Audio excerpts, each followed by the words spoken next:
주름 개선과 미백을 위해서 피부가 망하게 한다던 크림이 유행했었는데요. 피부가 망하게 한다던 그 친구가 가고 더한 녀석이 돌아왔는데요. 이 정도면은 피부가 망하는 게 아니라 없어질 거 아니에요?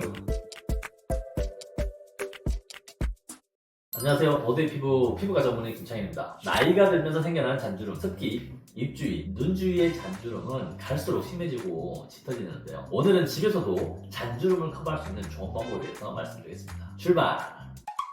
잔주름 개선과 미백을 위해서 홈케어로 많은 분들이 쓰고 있는 대표적인 것이 바로 레티놀 화장품입니다. 사실 이제 화장품이라는 것이 허가를 줄 때 유의미한 치료가 나타나면 오히려 화장품으로 허가되지 않고 의약품으로 분류될 수 있기 때문에 화장품 자체만으로 유의미한 치료 개선 효과를 기대하는 것은 어려운 것이 맞습니다. 그렇다면 정말 레티놀 화장품은 효과가 있으면서 그 효과는 어느 정도 기대를 할 수 있을까요? 레티놀은 비타민 A 종류에 속하는데요. 피부에 바르게 되면 피부 세포의 턴오버를 촉진해서 피부 결 개선이 나타나고 색소 침착을 억제해주는 효과를 가집니다. 하지만 이 레티놀은 좀 불안정하기 때문에 햇빛이나 공기와의 반응이 쉽고 변성 가능성이 높아서 보관이 쉽지가 않습니다. 또한 피부 자극도 있기 때문에 민감성 피부 경우에는 더욱더 주의가 필요한데요. 대개 입문자 같은 경우에는 0.1% 이하로 농도가 낮은 세럼부터 시작하게 되고 높은 농도 같은 경우에는 1에서 3% 이상의 고농도 레티놀 화장품을 쓰기도 합니다. 하지만 그럼에도 우리가 기대하는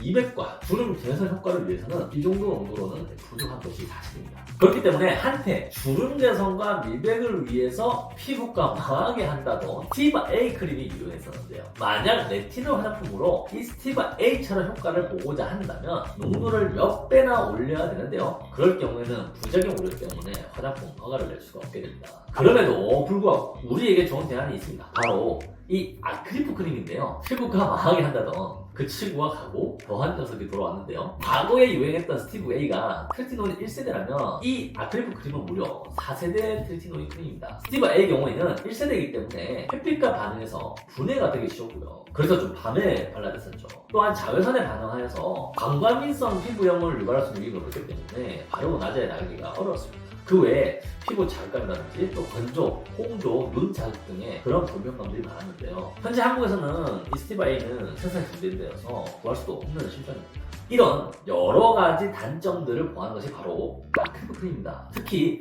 등드름이라든지 가드름에 효과적인 발효량으로 처음 시장에 이제 나왔는데요. 이게 막상 써보니까 레티노이드 작용들에 의해서 항염증, 피부 탄력 개선에 의한 잔주름 개선, 색소 침착 억제 등의 효과가 계속 밝혀지게 되는 거예요. 이 레티노이드도 작용하는 수용체에 따라서 여러 가지 효과를 가지게 되는데요. 아무래도 4세대 아크릴프 크림은 1세대에 비해서 피부 자극이 되는 레티노이드 반응은 줄이고 색소 침착 억제와 항염증 효과, 각질 유해로 인한 여드름 개선 효과, 피부 탄력 개선 효과를 더욱더 증가시킨 것이죠. 근데 이게 이 정도면 피부가 망하는 게 아니라 없어질 거 아니에요?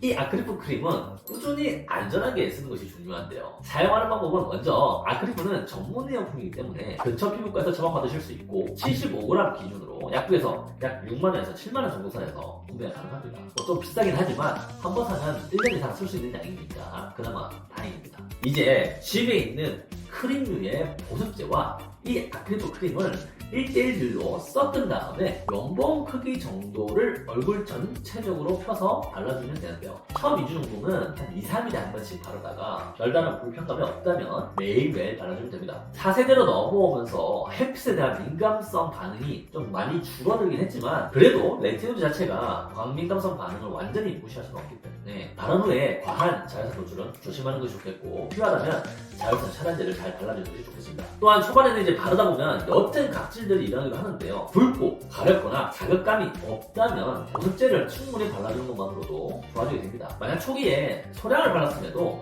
자극감이 좀 심해서 바른 양을 더 줄이거나 바르는 간격을 더 늘려서 서서히 적응해가도록 하는 것이 좋겠습니다. 지금까지 집에서 혼자 해볼 수 있는 잔주름 개선과 미백을 위한 방법, 이 아크릴프 크림 여러분들도 한번 도전해보시기 바랍니다. 이상 모델 피부과 전문의 김창이었습니다. 감사합니다.